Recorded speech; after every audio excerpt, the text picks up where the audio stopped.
কেইটাক মানুহ আৰু আৰক্ষীয়ে কোবাই আছে এইকেইটা আচলতে মানুহ নহয়। ইহঁত পশুতকৈও অধম, আনকি হিংসক পশু বহুত ভাল। ঘটনাটো ৰাজস্থানৰ এগৰাকী 13 বছৰীয়া যুৱতীক এখন হোটেলত নি 5 দিনকৈ 32টা এই অসুৰে ছোৱালীজনীৰ লগত অপকৰ্ম কৰিছে।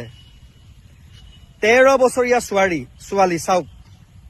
ৰাজস্থানত 13 বছৰীয়া এজন নাবালিক ছোৱালীক 30জন মানুহে ধৰ্ষণ কৰিছে। ইমান যে লাজ লগা কথা আৰু ইমান যে দুখ লগা কথা। এজন 13 বছৰীয়া নাবালিক ছোৱালীক যে 30জন মানুহে ধৰ্ষণ কৰা মানুহজনক এতিয়া অলৰেডি এৰেষ্ট কৰিলে, গ্ৰেপ্তাৰ কৰিলে। তো আপোনালোকে নিউজত চাব। আমাৰ অসমত হোৱা নাই, তথাপিও আমি অসমত বাৰে বাৰে শুনি থাকোঁ এই ধৰ্ষণ কৰা কাহানীবোৰ। তো আপোনালোকে গম পাইছাই চাগে যে ৰাজস্থান গংগাপুৰত যিটো ঘটনা ঘটিছিল, যে এজন নাবালিক ছোৱালীয়ে টিউশ্যনৰ পৰা ঘৰলৈ আহি থাকোঁতে এটা অ'টোত আহি আছিলে, মানে এটা অ'টো ড্ৰাইভাৰে এজন ৰুমত এই 30জন মানুহক বেছি মানে এই ছোৱালীজনক মানে ৰাতিত ধৰ্ষণ কৰিছে 30জন মানুহে। ইমান যে নীলাজ মানুহ থাকে আমাৰ এই পৃথিৱীত। তো আপোনালোকে নিউজত সম্পূৰ্ণকৈ চাব। অলৰেডি গ্ৰেপ্তাৰ কৰিলে, জাষ্টিচ বিচাৰি আছিলে মানুহবিলাকে যে আমাৰ এইজন ছোৱালীৰ কাৰণে আমাক জাষ্টিচ লাগিব। 30জন মানুহে ধৰ্ষণ কৰিছে, ধেমালি কথা নহয়। আজি না কালি হ'ল এই ছোৱালীজন মৃত্যু হ'ল, কিয়নো 30জন মানুহে কিবা এটা ধৰ্ষণ কৰিছে। এই ছোৱালী হ'ব জানো?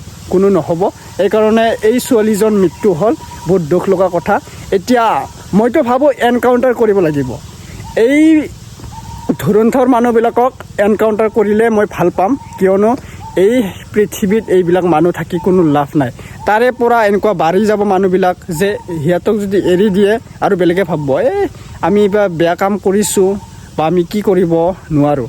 সেইবিলাক মানুহক এৰি দিলে এই পৃথিৱীৰ সকলো মানুহৰ কাষতে ল'ৰা ছোৱালী থাকিব নোৱাৰিব, নাবালিক ছোৱালী থাকিব নোৱাৰিব, বাঢ়ি যাব কামবোৰ। সেইকাৰণে যোনে এনেকুৱা ঘটনা কাম কৰিছে, বেয়া কাম কৰিছে, তাক ডাইৰেক্টলি এনকাউণ্টাৰ কৰিব লাগে বুলি মই চৰকাৰক বা আমাৰ অসম চৰকাৰক বা কোনো চৰকাৰক এনেকুৱা আপোনালোকে শ্বেয়াৰ কৰি দিয়ক যে এনকাউণ্টাৰ কৰা দায়িত্ব অসম চৰকাৰৰ কাষত থাকিব। এনেকুৱা কৰি আপোনালোকে শ্বেয়াৰ কৰি দিব। ঠিক আছে, এতিয়া মই চাই ল'ম এই ধৰ্ষণ কৰা হাৰামী 30জন মানুহক কেনেকৈ এৰেষ্ট কৰিলে, কি কৰিলে, ৰাইজৰ ৰজাসকলে কি শাস্তি দিলে, আপোনালোকে নিউজত সম্পূৰ্ণকৈ চালে গম পাবা। ঠিক আছে, এতিয়া চাই লওঁ। পোনপ্ৰথমে মোৰ চেনেলত স্বাগতম জনালোঁ। যদি চেনেলত নতুনবাৰ আহিছে ছাবস্ক্ৰাইব কৰি ল'ব, আৰু কোনটো ডিষ্ট্ৰিক্টৰ পৰা মোৰ ভিডিঅ' চাই আছা আপোনালোকে কমেণ্ট কৰি জনাই দিব। ঠিক আছে, আৰু লাইক কমেণ্ট কৰিব নাপাহৰিব, আৰু শ্বেয়াৰ কৰি দিব ভিডিঅ'টো। মানে শ্বেয়াৰ কৰি দিলে আমাৰ দাদা ভণ্টি সকলো ভাই ভনীয়ে যাতে ছেফ থাকিব পাৰিব। এই ভিডিঅ'টো শ্বেয়াৰ কৰি দিয়ক। আমাৰ বহু ল'ৰা ছোৱালী আছে টিউশ্যনত যোৱা, স্কুলত যোৱা, সেইকাৰণে শ্বেয়াৰ কৰি দিয়ক। নিজৰ মা দেউতাকে যাতে নিজৰ ছোৱালীক ছেফ কৰি ৰাখি থ'ব পাৰে। ভিডিঅ'টো শ্বেয়াৰ কৰি দিয়ক।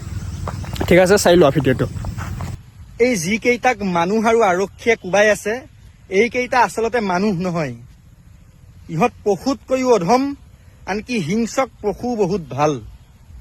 ঘটনাটো ৰাজস্থানৰ এগৰাকী 13 বছৰীয়া যুৱতীক এখন হোটেলত নি 5 দিনকৈ 32টা এই অসুৰে ছোৱালীজনীৰ লগত অপকৰ্ম কৰিছে।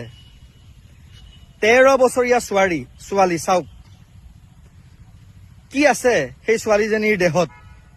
ইতিমধ্যে সেই ছোৱালীজনী এই পৃথিৱীৰ পৰা নাইকিয়া হৈ গৈছে, তাই ইতিমধ্যে মৃত্যু হৈছে।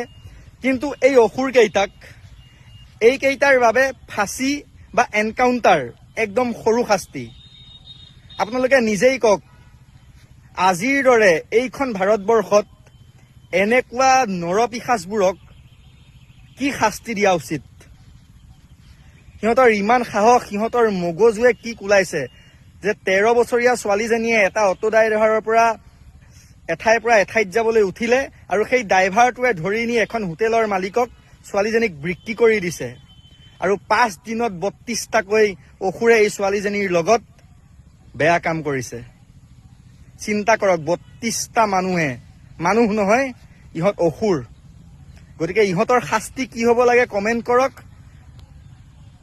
আৰু চৰকাৰক দাবী জনাওক যে এনেকুৱাবোৰক এই পৃথিৱীৰ পৰা খুব সহজতে নাইকিয়া কৰিব নালাগে, ইহঁতক তিল তিলকে মৰিবলৈ এৰি দিব লাগে।